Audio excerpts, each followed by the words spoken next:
Ipinabati ng Interior Ministry ng United Kingdom na simula February 25, lahat ng dayuhang bisita mula sa 85 bansa ay kinakailangang kumuha ng Electronic Travel Authorization o ETA bago bumiyahe patungong Britain.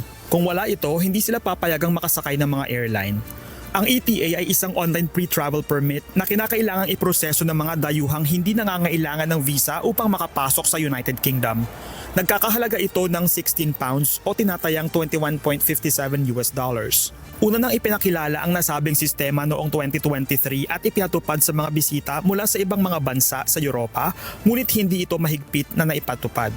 Ngayon, ganap nang pinapatupad ang ETA bilang mandatory requirement para sa mga apektadong bibisita sa United Kingdom.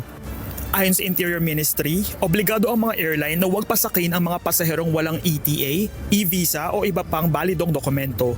Hindi naman saklaw ng patakarang ito ang mga British at Irish citizen kabilang ang mga may dual citizenship, gayon din ang mga may legal na karapatang manirahan sa United Kingdom. Samantala, noong October 2025, sinimulan naman ng European Union ang pagpapatupad ng Entry or Exit System o EES para sa mga British citizen na pumapasok sa mga bansa sa ilalim nito.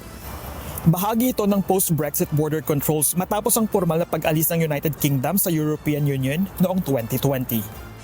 Dahil dito, nangangamba ang ilang manlalakbay sa posibleng pagkaantala ng mga biyahe sa mga paliparan.